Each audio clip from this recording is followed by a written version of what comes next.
October 1956, Hungary. In the streets of the capital Budapest, the Hungarian people take up arms to fight the forces of Soviet communism, under which they'd lived for 11 years.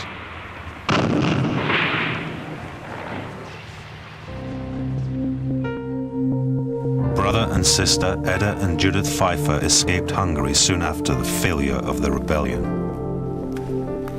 Reconstructed here using actors, their account of Hungary's struggle comes from Eda's book, written in London 1 year later. It's the story not just of the uprising, but of the lives of young Hungarians living as children under communist rule, oppressed by the East, abandoned by the West, the real victims of the Cold War.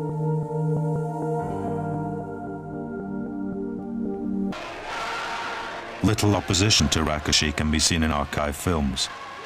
The propaganda showed public displays of wild support.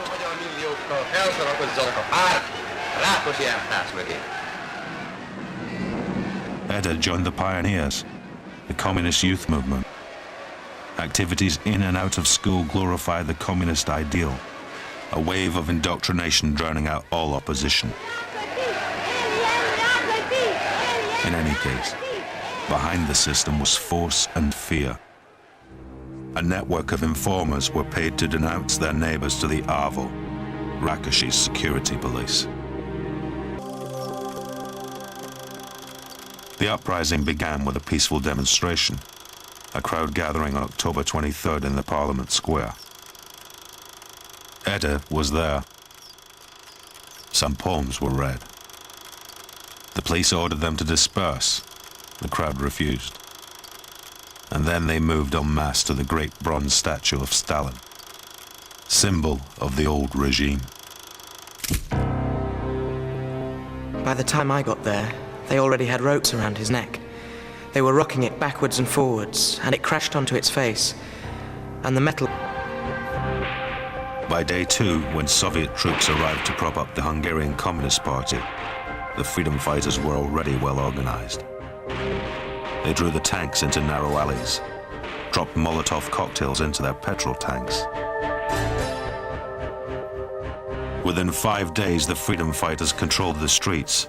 Men, women, children, brought up in communism, now the victors against 2 Soviet divisions. For the AVO, justice was swift and unforgiving. Hatred against them further inflamed by the horrors found when the rebels stormed their headquarters. Foul-smelling prison cells, torture chambers.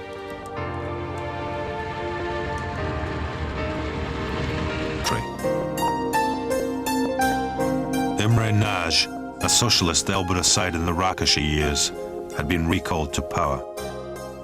He ordered the removal of the Soviet occupying forces. People watched as Soviet diplomats packed their bags. There was talk of free elections, even of Hungary's withdrawal from the Warsaw Pact, the alliance of Eastern European nations under Soviet control. Budapest was alive with a new sense of freedom. But the question hung in the air. Could it last? Would the promise of Khrushchev's... It was hopeless. The Soviet army struck with such sudden and overwhelming force fire, till whole buildings collapsed like sand castles. This is Hungary calling. The last remaining station. For to the United Nations, we are requesting you send us immediate aid for the sake of God and freedom of Hungary. You heard of brave little strikes. The workers in the factories keeping the revolt alive. But one by one, the strikes were broken. Until all that was... Eda left Judith to burn the papers they discovered. He knew the communist militia would come to arrest him, as they came for many too prominent in the uprising. Imre Nagy was seized and eventually shot. Thousands more were rounded up and sent to labor camps.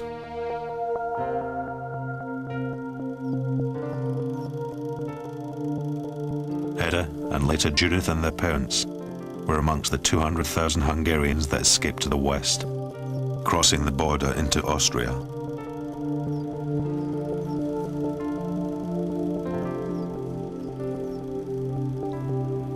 And so, for us, it's all over.